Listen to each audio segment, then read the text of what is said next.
Olá pessoal, tudo bom com vocês? No vídeo de hoje vou estar falando sobre a opinião do Dom Rosa nessa publicação da Biblioteca Dom Rosa, o volume 9.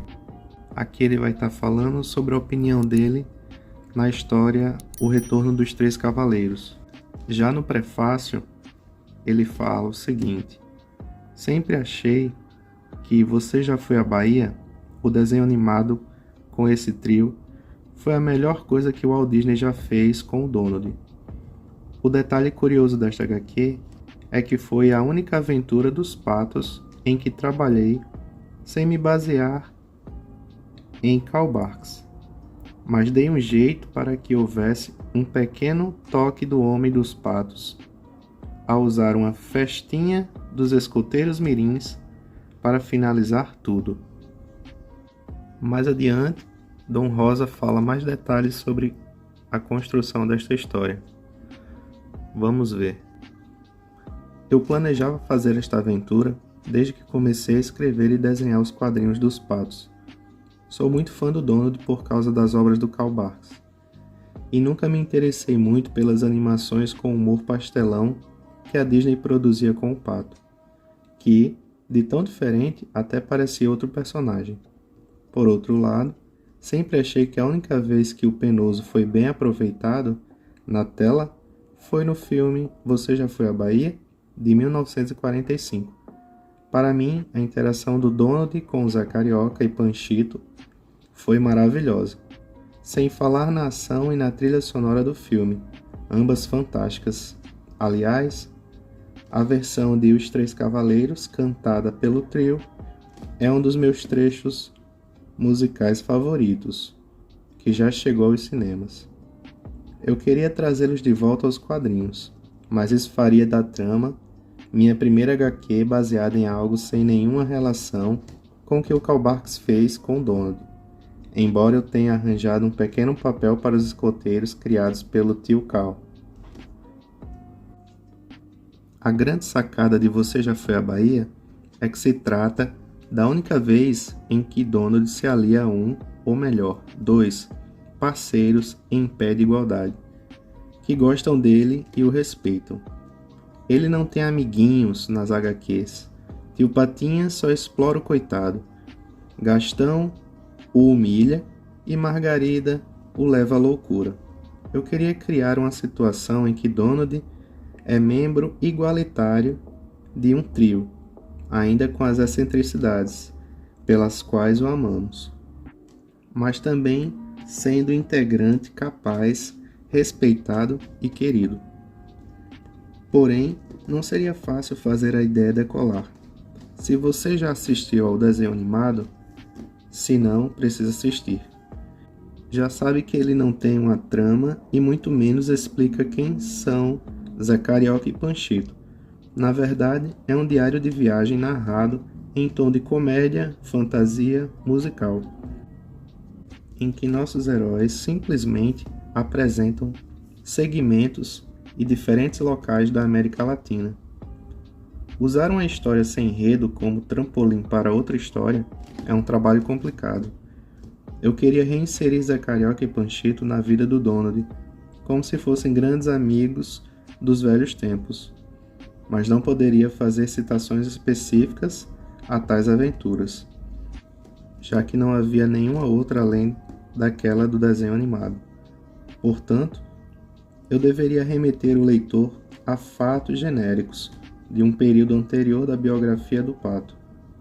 Foi uma diversão extra fazer vagas referências a situações pelas quais Donald passou junto a namoradas que precederam a Margarida. Afinal, um dos aspectos mais legais do filme da Disney são as constantes paixonites que os três personagens expressam pelas moças bonitas que vêm em suas viagens.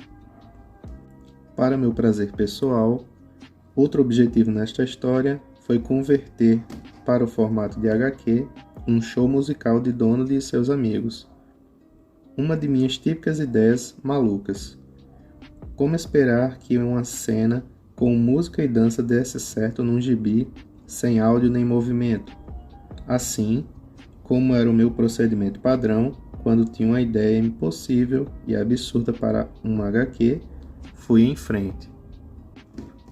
Para produzir esta aventura, precisei pesquisar duas áreas distintas, uma sobre dois personagens coadjuvantes e outra sobre a ambientação geográfica.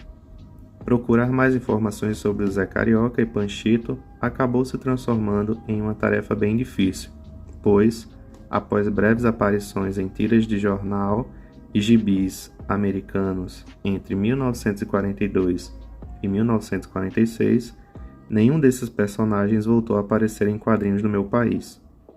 Como você já deve saber, Zé Carioca foi a estrela da tira dominical chamada Silly Symphonies, entre 1942 e 1944, para depois o Panchito assumir seu lugar durante mais de um ano. Essas aventuras dos dois personagens foram republicadas na Europa e na América do Sul, com destaque para Holanda e Brasil, onde o Zé ficou tão popular que roteiristas e desenhistas locais produziram HQs dele durante décadas. Com direito à revista quinzenal e tudo. Eu nunca tinha visto nada disso, mas considerei importante saber o que outros autores tinham feito com esses personagens antes de começar a brincar com ambos. Quanto ao Zé, notei tanto nas tiras de Silly Symphonies quanto nas versões brasileira e holandesa que o personagem é apresentado como um sujeito legal, mas, ainda assim, meio oportunista, um vagabundo simpático no estilo Charlie Chaplin. Isso não batia muito com minhas ideias, e, por isso, me vi forçado a usar uma interpretação do papagaio que vi no filme dos anos 40. Lá, ele mais parece um elegante astro de boate. Por isso, fãs do Zé, me perdoem. Descobri que Panchito sempre foi mostrado como um vaqueiro nômade, e que os quadrinhos haviam dado a ele um fiel cavalo chamado Senhor Martínez. Mas esse animal sempre foi desenhado de um jeito caricato demais, no estilo que remete a tiras de jornal do Mickey feitas por Floyd Gottfredson, na década de 1930. Isso não tem muito a ver com o cavalo que Barks faria, ou com os cavalos que prefiro usar em minhas aventuras, mas seguem mais o estilo das montarias que se vê nos álbuns do Asterix. Portanto, foi assim que eu decidi desenhar o Senhor Martínez. Mas os fãs do Panchito, entre os quais me incluo, talvez tenham mais a me perdoar. Em minhas pesquisas, achei em algum lugar da minha coleção de memorabilias vintage de Você Já Foi à Bahia, um panfleto promocional que mencionava o sobrenome do Panchito como Pistoles. Isso me deixou muito feliz, pois passei um tempão incomodado porque tanto Pato Donald quanto Zé Carioca têm sobrenomes, mas o galinho era só Panchito, e nada mais. Por isso, apresentei Pistoles, que eu sabia. Esta foi a única vez que o sobrenome perdido foi utilizado, além do panfleto. Mas depois, notei que, em relação à minha HQ, o sobrenome Pistoles passou a ser dado ao Panchito na internet em quase todas as referências sobre o personagem. Assim, como tudo que fiz nas histórias dos patos, nunca tive a intenção de que minhas interpretações pessoais fossem consideradas versões oficiais, mas fiquei com a impressão de que o resto do mundo também ansiava para que o Panchito ganhasse um sobrenome, e rapidamente adotou Pistoles. O problema é que, até pouco tempo atrás, eu não tinha conseguido verificar onde descobri o nome perdido. Talvez, imaginei, estivesse em um texto que nem mesmo foi escrito por um artista da Disney. Mas David Gastain, o editor da Biblioteca Dom Rosa, me informou que o nome foi usado em várias publicações autorizadas pela Disney nos anos de 1940. Entre elas, uma participação dos Cavaleiros no programa de rádio Command Performance. Então, posso relaxar sabendo que Pistoles tem um certo caráter oficial.